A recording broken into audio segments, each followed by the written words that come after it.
Shalom Obracha. Cette semaine, Bezrat Hashem, nous allons lire la paracha de Vaïra. Et voici qu'au début de la paracha de Vaïra, nous avons deux psukim, ou plus précisément un pasouk, qui est entouré de blanc. À savoir, avant ce pasouk, il y a une paracha ptucha dans la Torah, c'est-à-dire qu'on est revenu à la ligne. Et après ce pasouk, il y a une paracha sgura, ça veut dire qu'il y a un espace blanc. Il s'agit donc d'un pasouk qui a été mis en relief. Quel est ce pasouk? Juste avant le chéni de la paracha, la Torah nous dit la chose suivante, Perekva pasuk yud gimel. Vaidaber Adonai Moshe ve'el Aaron.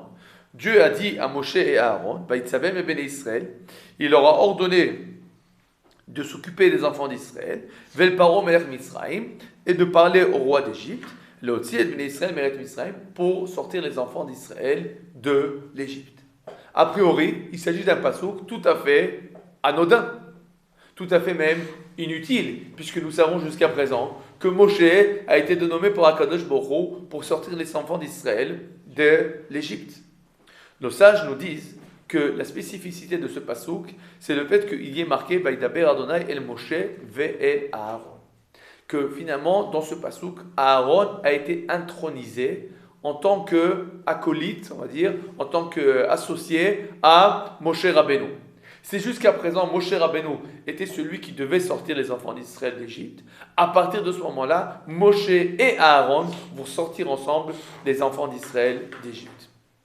Et on peut se poser la question, et alors? Et nos sages nous répondent qu'il s'agit là d'une punition à Moshe Rabbeinu. Explique le Ohr HaChaim HaKadosh que la punition est la suivante.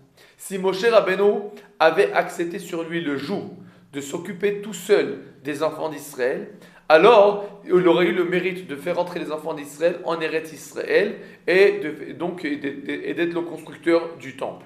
Le fait que Moshe Rabbeinu, dans la fin de la paracha de Shemot et au début de notre paracha, a refusé la mission qui lui a été ordonnée par Akadosh Baruch Hu, à tel point on a dû finalement lui associer à Aaron.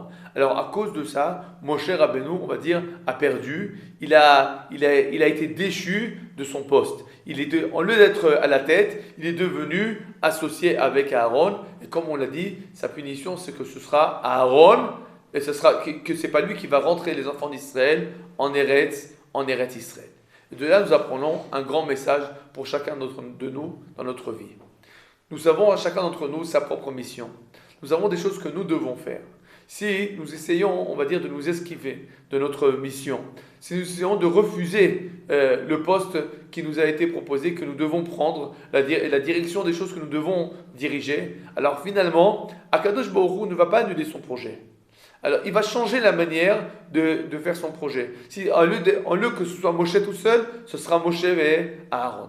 La différence, c'est que comme nous n'aurons pas été, on va dire, les envoyés d'Akadosh Baruch Hu, comme il le voulait, alors nous perdrons au niveau personnel. Ce qui s'est passé malheureusement avec Moshe Rabbeinu, et c'est là un message pour chacun d'entre nous. Si la Torah a mis en relief ce pasouk, c'est pour dire qu'en fait, qu'il y a eu là un changement de programme. Jusqu'à présent, le programme, c'était Moshe.